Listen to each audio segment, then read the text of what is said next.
आज हम सोमवार की कथा सुनेंगे। बोलिए श्री शिव शंकर भगवान की जय।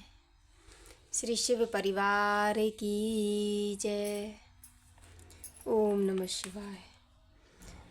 अशुभपति प्रदेश में भगवान शंकर का एक बड़ा सोने का मंदिर था। उस मंदिर का पुजारी बड़ा धूर्त तथा नशेबाज था। जो लोग मंदिर में भगवान के दर्शन के लिए आते थे उनको पहले नशीली चीज़ें खिला देता और फिर उनके पैसे आदि सब छीन लेता, और इसी तरह वह प्रतिदिन पापों की ओर बढ़ता जाता था।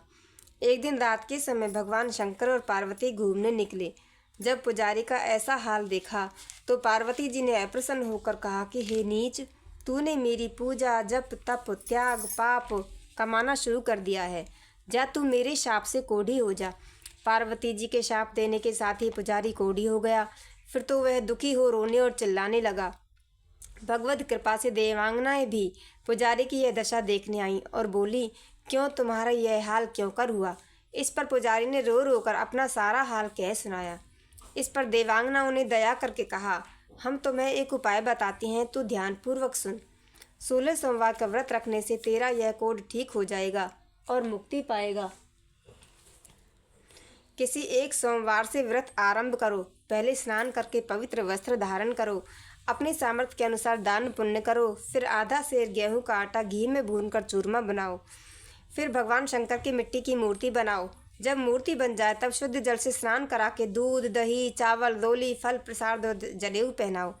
फिर दंडवत करो और परिक्रमा करो। जब इतना काम कर लेवे तो पीछे एक भाग चूरमा भगवान शंकर के चरणों में अर्पित करें कि हे प्रभु, आप अब की बार मेरा उद्धार कीजिए। अब मैं कान पकड़कर सौगंध खाकर प्रतिज्ञा करता हूँ कि आइंदा कभी पाप नहीं करूँगा। फिर ओम नमः शिवाय मंत्र की एक माला जाप करें। शिवजी की प्रतिमा जल में विसर्जन करें। प्रतिमा विसर्जन के बाद स्नान करें और बाकी बचे हुए चूरमा को 2 भागों में एक भाग सांड को खिलावें, एक भाग एकांत में बैठकर खुद खाएं। इसी प्रकार जब 16 सोमवार व्रत कर चुके तो 17वें सोमवार को पहले से 10 गुना चूरमा बनाएं। देव पूजा करने के पश्चात ब्राह्मण और गरीब तथा छोटे छोटे बच्चों को भोजन कराएं। इसके पश्चात ब्राह्मण और छोटे छोटे बच्चों को बांटकर खुद खाएं। हे पुजारी, ऐसा करने से सब पुरुषों व स्त्रियों का शारीरिक कष्ट दूर होता है और सुख शांति धन तथा संतान की वृद्धि होती है। सब इच्छाएं पूरी होती हैं, मुक्ति मिलती है। पर एक बात याद रखने की है, तू ध्यानपूर्वक सुन और गांठ बांध ले। जो कोई व्रतधारी इन 17 सोमवारों के बीच में किसी से झगड़े, झूठ बोले, पाप दृष्टि रखे, झूठे मुंह सो जाए, किसी को दुख देवे, दोष ग्रहण करे तो वह सुख के बजाय दुख पाए और व्रत का फल अकारथ जाए। देवांगनाएं ऐसा उपदेश देकर अंतर्धान हो गईं और पुजारी ने शांति के साथ पवित्र विचारों के साथ 16 सोमवारों को विधि पूर्वक व्रत रखा। इस व्रत के प्रभाव से पुजारी का कोढ़ दूर हो गया और सोने के समान सुंदर शरीर हो गया और हर तरह का सुख प्राप्त हो गया। एक दिन एक अत्यंत निर्धन व दुखी ब्राह्मण पुजारी के पास जाकर कहने लगा, महाराज, मैं बेहद दुखी हूँ, आपकी सेवा में आया हूँ, आप मेरी सहायता कीजिए। जब उस ब्राह्मण ने अपना बाकी हाल सुनाया तो पुजारी को उस पर अत्यंत क्रोध आया तो उसको बहुतल ताड़ा, खूब खरी खोटी सुनाई। जब तरस आया तो उसने कहा, भाई, पहले मैं भी तेरी तरह ही अत्यंत दुखी था। रात दिन नशे में धुत रहता था, पाप कर्म में ही लगा रहता था, लेकिन 16 सोमवारों का व्रत करने से मेरी दशा बदल गई और विचार भी बदल गए हैं। अतः तुम्हें जिस प्रकार समझाता हूँ उसी प्रकार विधि पूर्वक व्रत करो। भगवान तुम्हारा सब दुख दूर कर देंगे। ब्राह्मण पुजारी का आदेश पाकर अपने घर लौट गया और वहाँ जाकर विधि पूर्वक सोमवार के 16 व्रत पूरे किए।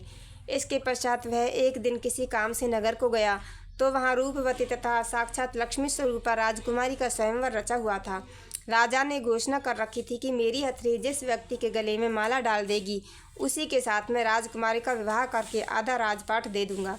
ब्राह्मण भी तमाशा देखने के विचार से राजमहल में जा पहुंचा। अब भगवान की लीला देखिए। राजा की हथनी ने सूंड में माला लेकर उस ब्राह्मण के गले में डाल दी और उसको प्रणाम किया। राजा ने अपनी प्रतिज्ञा अनुसार राजकुमारी का विवाह उस ब्राह्मण के साथ कर दिया और राजपाट उसको दे दिया। ब्राह्मण फिर सुखपूर्वक अपना जीवन व्यतीत करने लगा और भगवत पूजन में लीन रहने लगा। एक दिन राजकुमारी ने अपने पति से पूछा, प्राणनाथ, आपने कौन सा ऐसा पुण्य किया है जिससे आपको राजपाट और इतना सुख प्राप्त हुआ है। तब ब्राह्मण ने अपना सारा हाल कह सुनाया। फिर तो राजकुमारी ने भी 16 सोमवार का व्रत रखा और 2.5 मन चूरमे का प्रसाद गरीबों में बांटा। इस 16 व्रतों का प्रभाव यह है कि भगवान ने कि अति रूपवान, अति बलवान, भाग्यवान, अच्छे गुणों से युक्त पुत्र प्रदान किया। ब्राह्मण ने ज्योतिषियों को बुलवाया और बालक की कुंडली बनवाई तो उन्होंने बताया कि इस बालक के ग्रह बड़े प्रबल हैं, यह चक्रवर्ती राजा होगा और सब राजे महाराजे इसके पैरों पर अपना शीश झुकाएंगे। यह बात सुनकर ब्राह्मण और राजकुमारी अत्यंत प्रसन्न हुए। राजकुमार बड़ा हुआ तो माता ने उसे भी 16 सोमवारों का व्रत रखवाया। राजकुमार ने व्रत के बाद प्रतिज्ञा की कि प्रभु, मेरे राज्य में प्रजा सुखपूर्वक रहे, यही मेरी कामना है। कुछ समय के पश्चात विदर्भ देश के राजा ने बेटी दहेज में अपना सारा राजपाट दे दिया और इस तरह वह ब्राह्मण कुमार सारे भारतवर्ष का राजा बन गया। बाकी सब राजा उसके अधीन हो गए। बड़े बड़े विद्वान ब्राह्मण उस राजकुमार के राज्य में 24 घंटे कथा कीर्तन करते थे। अमीर गरीब सब प्रकार से सुखी थे, किसी को किसी प्रकार का कष्ट न था। बहुत काल पीछे राजकुमार के माता पिता वृद्धावस्था को प्राप्त हुए और राजकुमार को राज्य सौंपकर खुद भगवत भजन के लिए वन में चले गए। तब राजकुमार उनके जाने के पश्चात बहुत दुखी हुआ और दिन रात शिव जी की पूजा में रहने लगा। तब उसने रानी से भी कहा कि तू मेरे साथ शंकर भगवान का पूजन किया कर। इस पर रानी ने बेहद नाराज होकर राजकुमार से कहा, आपको किस बात की कमी है जो फिजूल बातों में अपना समय नष्ट कर रहे हो? आप दूर देशों को विजय करें, जंगल जाकर शिकार खेलें। यह पूजा पाठ भक्ति तो साधु संतों का काम है, मुझे यह बिल्कुल पसंद नहीं आया। इस सबको बंद कर दो। राजकुमार ने अपनी पत्नी की बात सुनी अनसुनी कर दी और चुपचाप भगवान शंकर के पूजन के लिए चला गया। रात को स्वप्न में भगवान ने उसको दुख देकर कहा, बेटा तुम अपनी पत्नी को तुरंत घर से निकाल दो, नहीं तो दुख पाओगे। प्रातःकाल राजा ने अपने मंत्रिमंडल को बुलाकर उनको सारा वृतांत कह सुनाया। सारी बात सुनकर मंत्री कहने लगे, महाराज, रानी को शीघ्र अतिशीघ्र वनवास दे दीजिए। सर्वसम्मति से राजकुमार ने रानी को वन में भिजवा दिया। तब रानी जंगल में मारी मारी फिरने लगी और दरिद्रता भी उसे तरह तरह के कष्ट पहुँचाने लगी। गर्मी, सर्दी और बरसात से भी उसको अपार दुख भोगना पड़ा। कई साल वह इस प्रकार दुख भोगती रही। एक दिन एक धोबिन को उस पर दया आई, वह उसको अपने घर ले गई। धोबिन ने उसको मार मार के घर से निकाल दिया। एक साधु ने जब रानी का यह हाल देखा तो उसको उस पर बड़ा तरस आया।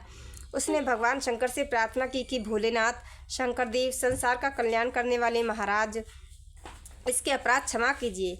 यह स्त्री अपने किए पर पछता रही है। इसके बाद साधु ने रानी को 16 व्रत रखवाए तो भगवान शंकर ने राजा को स्वप्न में दर्शन देकर उसको जंगल में से रानी को लेवाने के लिए भेजा। इसके बाद राजा रानी दोनों जब तक जिंदा रहे सदा 16 सोमवार का व्रत करते रहे। जो कोई प्राणी प्रेम सहित श्री शंकर पूजन करके 16 सोमवारों का व्रत करेगा वह इस लोक में सुख पाकर अंत में स्वर्गलोक का अधिकारी होगा। बोले श्री शिव शंकर भगवान की जय। श्री शिव परिवार की जय। हरे हरे महादेव।